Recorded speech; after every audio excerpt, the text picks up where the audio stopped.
Hey, what's up, stream keepers, and welcome back to my channel. And in today's topic, I want to talk to you guys about green wall. You know, in the stream hobby, there has always been this emphasis about having your tank with green wall. And in today's information, I actually wanted to share the background story of how this, methodology or this analogy of having a green wall uh, would means that the water parameters are right. So I think before we go right into this topic, I actually wanted to share with you guys. You can actually see that one of my tanks, I've actually tilted this video a little bit so that you guys can actually see that one side of so this tank has actually green wall, and then this tank doesn't have green wall. So the rest of the tank doesn't have green wall. So this tank having this green wall, this tank over here having the green wall, what does it mean? Does it mean that the tank is actually doing better than the one that without green wall? And how does this green wall actually comes about? So from my perspective, the reason why this tank has green wall or the green algae over here, and the rest of the tanks do not have. You can see on the top they do not have green algae. And one of the reasons for that is because I do not have any snails in this tank, right? And then for the rest of them, I actually have this ram's horn snail. And one of the reasons for not having this ram's horn snail in this tank is not because I did not introduce that into the tank. I did, however, introduce quite a bit of ram's horn snail in the tank so that they can actually help to clean away the algae. However, because of the acidity of the soil, over time the shell of the snail erodes, and then the shrimp actually consume the snails. So at the end of the day, I actually do not have sufficient snails in the tank, and over time, the green wall started to form. Do I see any differences between having a green wall and one that without a green wall in terms of breeding, in terms of survivability, in terms of anything else?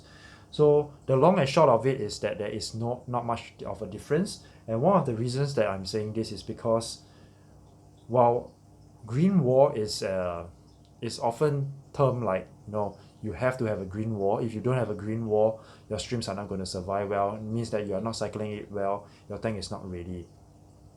And then what is the most common advice when you first started this stream hobby is that if you want to have a green wall, you have to add bacteria powder. You have to add a lot of bacteria powder.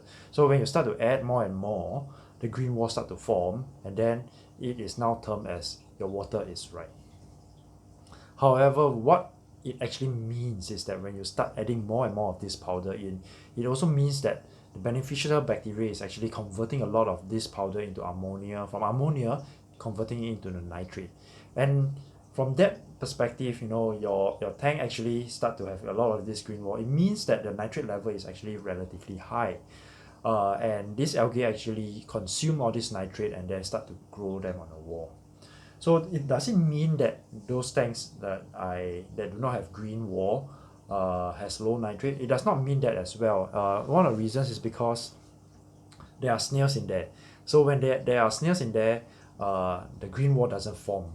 So when the snails actually uh, depletes, or they are not in the tank anymore, then the green wall start to form out.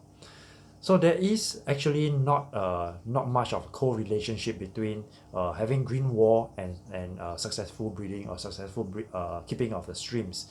However, what it also means is that there is actually quite a high nitrate in there. And one of the things that more often than not to help introduce or to promote more of this powder is to state that having a green wall can actually uh, provide the streams more surface area to actually consume biofilm or some of this algae. However, what I've actually done is that yes, we can actually see physically through observation you can actually see that the streams actually do feed on the tank wall as well. It actually provides a more surface area for the streams to actually feed. Does it have any correlation, having more surface area for the streams to feed to having more breeding cycles and things like that? The long and short of it is that there is really no correlation in it. Is one of the reasons is because streams are scavengers, so they forage most of the time. um, and it doesn't matter whether they are foraging on the glass or on the soil. So as long as there's is not overpopulated, the streams can continue to breed, and that is one of the reasons why, from my perspective, having green wall or not having a green wall is perfectly fine.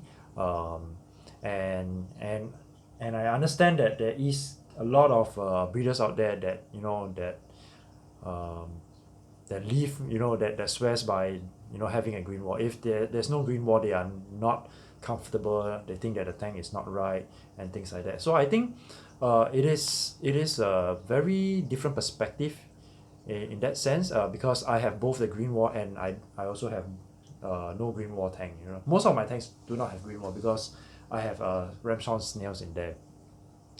And and basically what it means is that there is really no correlation between having a green wall and successful breeding cycle.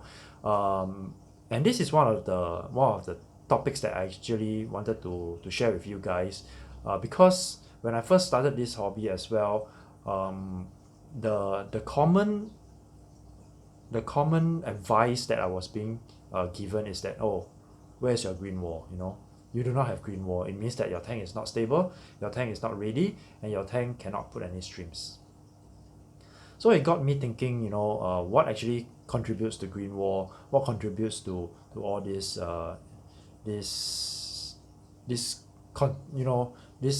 ideology of having a green wall will means that your tank is better. So I have also discussed this with a few Taiwanese breeder, and and and the thing is, they also do not really see that there is a strong correlation between having a green wall and successful breeding cycle, because at the end of the day, while we can set up all the tanks together and cycle them together, the end result may not be the same. And some of the tanks do not have green wall, and unless you start to introduce a lot of powder, you increase the ammonia level, you increase it so much that it converts to nitrate, and then the nitrate and the algae actually start to consume up the nitrate, and propagate itself. So while there isn't any much of a correlation, it is also important to note that while it has not much correlation, it also does not mean that it does not benefit the streams as well, right? You can actually see that the streams are actually foraging, on the green wall. It means that there is some biofilm or some food source in that sense. However, it does not constitute as a showstopper if you do not have a green wall. So most importantly, your water parameters has to be right. It means that your HUD value, which is all your pH, GH, KH, or your TDS, your nitrate, your ammonia, your nitrite, everything has to be spot on for the HUD value of it. And then in my other video, I also mentioned a lot about the soft value of it. The soft value, where you can actually observe them, is do you have sufficient biofilm through external introduction or in your tank? Is the floating plants actually growing well, and is your plants actually growing well as well? So these are some of the things that you can actually look from a soft value perspective. You also look at the organisms, in the microorganisms in the tank as well. So these are some of the things that you can actually observe to actually see whether your tank water parameters are spot on or not, or more conducive, are they conducive for the streams as well. So rather than depending on just a single factor of, oh, I have green wall, it means that my tank is ready. So it does not mean that, because I have seen beginners that come into this hobby being taught this method, and with green wall, when they first put in the stream immediately died. And one of the reasons is because the tank wasn't cycled well, the ammonia was there, there is still ammonia in there, and the beneficial bacteria is actually not actually sufficient to actually reduce the ammonia to nitrite and then to nitrate. So it does not mean that having a green wall would equates to a direct correlation of the stream tank being ready. So this is a fallacy that I've seen, and people start to, when breeders start to share this knowledge to one another, from one to the other and then to the other. So the information kind of get watered down, and some of this information got lost. So I realized that a lot of this information, as it comes from Taiwan, the first-hand information is really good. But after subsequent iterations, the information get so watered down that it got changed. Like for example, having UGF in the tank. UGF is good in the tank, but however, you need to remove that gunk, or that the broken down powder from the soil, and that is why the Taiwanese actually have this drainage hole at inside the UGF, right inside the UGF, so that when they drain, the powder actually goes out together during the water change. So these are some of the information. However, when it comes, when the information comes to Singapore, it got so watered down that people think that, okay, UGF is good. Yes, UGF can be used. However, if you want to use it in the full proper method, you actually have to have a hole within the UGF section of it. And then there are like UGF box and all that. So a lot of these products, a lot of these things that being shared with us, I think the first-hand information is good, but however it gets diluted, it gets distorted. People use it in a different light, use it as a different method to actually try to sell their products as well. So these are some of the things that I think at the end of the day, you have to actually ask ourselves, when you start breeding your streams, does it really make sense? So I think one of the key reasons is to ask the question why. Why are you using it? So as long as you are able to actually explain why, the whys of using, like for example, a UGF box, why are you using it? Can I use something else?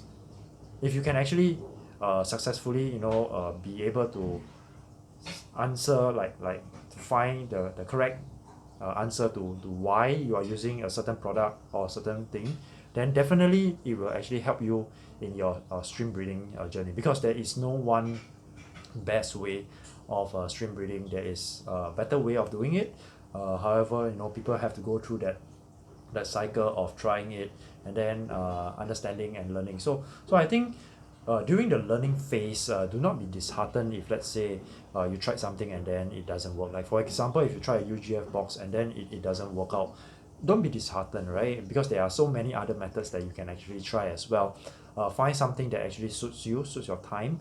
For my case, because I'm actually time strapped, I always value my time a lot in that sense. So I kind of went through that entire process and found out that the method that I'm actually using is very time saving. I do not need to consume so much of my own personal time to change water, to do selection and things like that. So this method does not mean that it's the best method. What it does mean is that this method actually suits me the best. And for example, the reason why I introduce Renton snails to eliminate the green wall is sometimes because I can actually see better for the streams. I don't have to actually look at them, and sometimes the front glass wall is also green as well. I need to spend a lot of time removing the green algae so that I can actually enjoy my stream. And if you have a lot of tanks, you have to go through each and every one of them. So the reasons why I do what I do is because it actually suits my schedule, because to me, I value my time, like I've mentioned, and so I actually want to spend most of my time actually viewing the streams, selecting the streams, rather than cleaning the tank, doing all the not unnecessary things. Like for example, water change. Everybody will have to do water change, so I have to do my water change as well. And how do I actually improve the process along the way? So this is some of the things that if you can actually answer why, and then as long as it suits your schedule, I think that's fine. Because at the end of the day, the results matters, but however, the journey, the process of going achieving to that result is also very enjoyable as well. So coming back to the topic of having green wall, so I personally don't think that there is a direct correlation between having a green wall and successful breeding.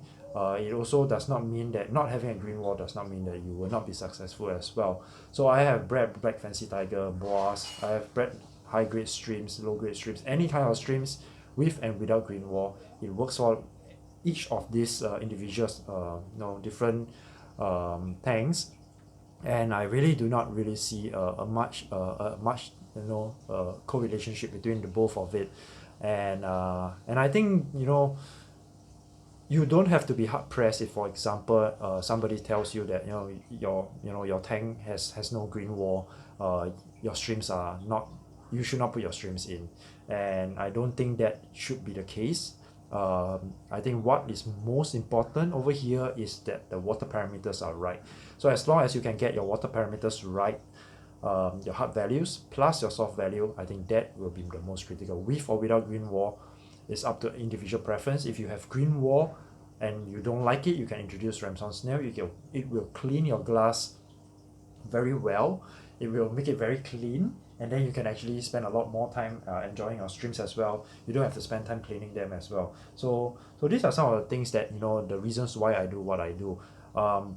So you can pick something that suits you, and at the end of the day, it is your tank, you see it most, you must be most comfortable with it, and of course it is also your time. So it depends on how you want to manage your time as well. So there's no hard and fast rule of you have to do this, you have to do that. However, find one that suits you, suits your schedule, and also at the end of the day, we want to enjoy the stream hobby together.